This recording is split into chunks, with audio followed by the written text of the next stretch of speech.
Estamos ya de regreso, gracias por continuar con nosotros. Hoy hablando un poco de jurisprudencia del Tribunal Constitucional. Está con nosotros esta mañana el doctor Giancarlo Cresci Vassallo. Él es asesor del Tribunal Constitucional y nos ha traído, su más reciente publicación, Criterios del Tribunal Constitucional en materia de ratificación, destitución y nombramiento de jueces y fiscales. Se habla mucho de este tema, hay mucha polémica sobre estos casos, pero tal vez nadie se da el trabajo de realizar un estudio y de analizar estos temas en cuanto a su problemática. Doctor Cresci, ¿es tal vez esta la piedra que faltaba? Sí, bueno, cuando surgió la idea de elaborar este trabajo y lo presentamos a la editorial, justamente una de las cosas que lo primero que detectábamos era que se debía tratar de una obra inédita, porque si bien es cierto había un poco de artículos sobre la materia, en realidad, e incluso una publicación sobre el Consejo Nacional de la Magistratura, pero como institución, no se había preparado un trabajo que reúna un poco todos los criterios del tribunal en estas tres materias, ¿no? que corren a cargo del Consejo Nacional de la Magistratura, que son los procesos de ratificación, los eventuales procesos de destitución que en algún momento siempre suelen ocurrir, y incluso los procesos de nombramiento de jueces y fiscales, es decir, la revisión de los concursos públicos que desarrolla el Consejo Nacional de la Magistratura, ¿no? Ya, vamos acercando este tema un poco a todos, ¿no? En el proceso de ratificación los jueces no están para siempre, son ratificados cada 7 años. Cada 7 años. ¿Cuál era lo engorroso de este proceso? Bueno, aquí en esta de trabajo un poco que se hace una reseña de la historia, es decir, de lo que ha sido y de lo que es ahora la jurisprudencia del tribunal en materia de procesos de ratificación, ¿no? El proceso de ratificación es un proceso bastante sui generis, que en realidad podría ser definido como un proceso de evaluación. ¿Por qué? ¿No? Porque es un proceso de evaluación de desempeño, digamos, la permanencia en el cargo, que muchas veces cuando los jueces plantean las demandas de amparo, una de las cosas que invocaban era el tema de la inamovilidad. Pero la inamovilidad en el cargo no es, o la permanencia en el cargo no es ad infinitum, no es permanente, sino que está sujeta al plazo de 7 años y que se apruebe este proceso de ratificación, que como le decía es un proceso de evaluación. En realidad, como en cualquier trabajo normal, siempre existe pues una evaluación de desempeño, ¿no? Alguien que trabaja en sector ventas ve en cuánto vende, y si vende bien, continúa en el trabajo, y si vende mal o vende poco, pues no continuará, ¿no? Pero digamos que el aparato estatal, no creo que encima de ello el sistema de justicia no siempre ha estado pionero, digamos, en estos temas de controles de calidad profesional, ¿no? Sí, en materia de jueces y fiscales, digamos que el proceso de ratificación aparece con la Constitución del 93. Entonces, en realidad, pues es un proceso que es relativamente nuevo y que ha ido suponiendo a lo largo de los años una variación en la jurisprudencia del tribunal, porque inicialmente estos procesos se producían de manera inmotivada. Es decir, se sometía al juez o fiscal a este proceso de evaluación, se le entrevistaba, se evaluaba la calidad de sus resoluciones, la cantidad. O las denuncias que también podía tener. Las denuncias, digamos, ¿no? El tema de los ingresos de los bienes y rentas, porque es, digamos, que todo un conjunto de cosas que se evalúan, no solamente es una cuestión de desempeño, ¿no? Entonces, esos procesos concluyen con una decisión de parte de los consejeros, que son los miembros del Consejo de la Magistratura, por la ratificación, con lo cual continúan, o por la no ratificación. Normalmente, los que no son ratificados terminan planteando demandas de amparo que a partir del año 2001, con la recomposición del tribunal, una ingente cantidad de demandas de amparo, porque, como le comentaba inicialmente, estos procesos de ratificación se producían de manera inmotivada.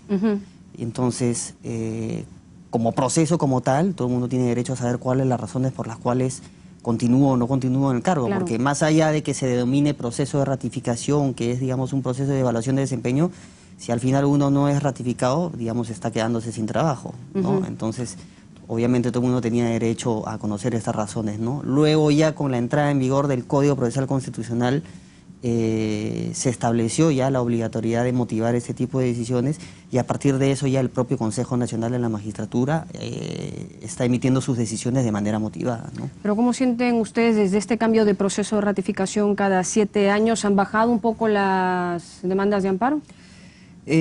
Bueno, ha bajado porque, claro, no es lo mismo someter a evaluación desde el punto de vista de una demanda de amparo decisiones motivadas que decisiones inmotivadas, ¿no? Digamos, podríamos decir pues, que el 100% de decisiones que habían sido, de ratificación que habían sido inmotivadas, uno tenía derecho a plantear una demanda de amparo, porque había una razón concreta. Ahora digamos que el número efectivamente ha bajado, ¿no?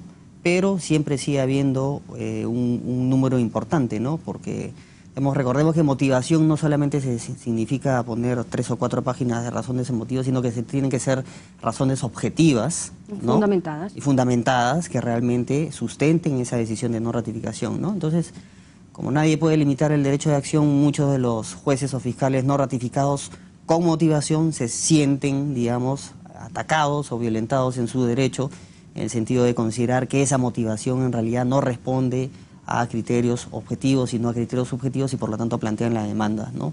Ya entrar ese análisis también, ¿no? Sí, ya entrar ese análisis ya es un poco más delicado, ¿no? De hecho, son pocas las demandas estimatorias del tribunal en materia de ratificación, de decisiones ratificatorias motivadas, ¿no? Ahora, yéndonos un poco al extremo, la destitución de jueces. ¿Qué cosa tiene que hacer un juez para ser destituido?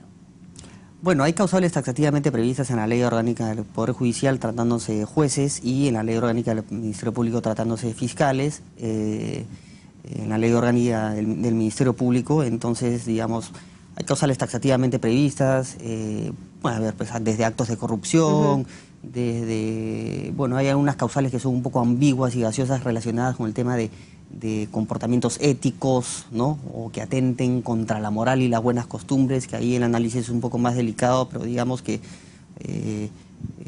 digamos, lo normalmente invocable en cualquier ámbito de trabajo también se traslada al ámbito de los jueces y fiscales, ¿no? Entonces se presentan pues variedad de supuestos, ¿no? Evidentemente jueces y fiscales que no necesariamente al momento de desempeñar el cargo conducen en estado de ebriedad, provocan un accidente, aprovechándose de esa condición podrían intentar obtener un beneficio, ¿no? Es decir, hay una multiplicidad. En materia de destitución, digamos, al momento que uno abre un expediente, cada expediente es una historia distinta, ¿no? Claro, luego respecto de los jueces, uno se enfrenta a ellos, los conoce, los padece, los vive. Una vez teniendo un proceso judicial, normalmente no sale mucho a la vida pública, ¿verdad? Pero ahora, con el caso de La Parada, la exposición que está teniendo el juez Malsón Urbina, que ya es públicamente conocido, ¿cómo ustedes están viendo ese tema o cómo lo ves tú respecto de tu experiencia en publicaciones? Bueno, para emitir una opinión concreta yo tendría que haber visto con detalle, ¿no? Digamos, este pronunciamiento, que lo he revisado someramente porque no es un pronunciamiento corto, ¿no? Es un pronunciamiento sumamente extenso de como 60 páginas, pero sin embargo del caso concreto solamente son 5 o 6 páginas, el resto es un poco de elucubraciones que hace este juez. Pero hay un tema importante, ¿no? Digamos, el criterio jurisdiccional no puede ser materia de una sanción, porque es el criterio del juez. Se puede discrepar, se puede estar de acuerdo o no se puede estar de acuerdo, ¿no?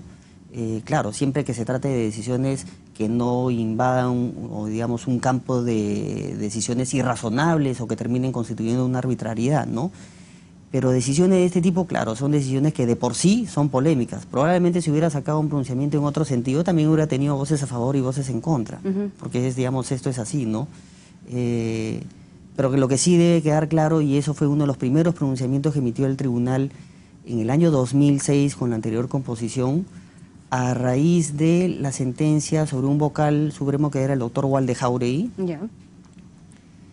que tuvo que ver con una decisión del Consejo Nacional de la Magistratura que destituyó a una sala completa de la Corte Suprema. ¿A una sala completa? A una sala completa, bueno, ¿no? Como 5 o 6 que todos plantearon sus demandas, ¿no? Y en aquella oportunidad que en el año 2006 el tribunal estableció un criterio, ¿no? En el sentido de que las razones para destituir, ¿no? Que es la máxima sanción de destitución, cuando se trata de una sanción tan grave como la destitución, digamos, la motivación, la fundamentación de esta decisión tiene que ser lo suficientemente sólida para que al final resista, ¿no? Un posterior control en sede jurisdiccional, sea mediante el amparo o sea mediante el proceso contencioso administrativo, ¿no? Entonces, el criterio que estableció en este tribunal es cuestiones que tengan que ver con la interpretación de la ley, con criterios digamos, estrechamente vinculados a la función jurisdiccional que es inherente al cargo del juez o fiscal, no pueden ser objeto de sanción, ¿no? Se puede estar o no se puede estar de acuerdo, ¿no? Pero eso, digamos, no puede dar lugar a una sanción. Si como consecuencia de ello hay, digamos, otro tipo de razones más de peso, pero no solo eso, ya habría que evaluar en cada caso concreto, ¿no? Bueno, hay casos y veremos todavía muchos. Muchas gracias, doctor Giancarlo Cresci Vassallo, por haber estado con nosotros esta mañana. Quédese en sintonía que nosotros regresamos con otra entrevista. Estamos hablando hoy en Tus Derechos sobre jurisprudencia del Tribunal Constitucional. Regresamos.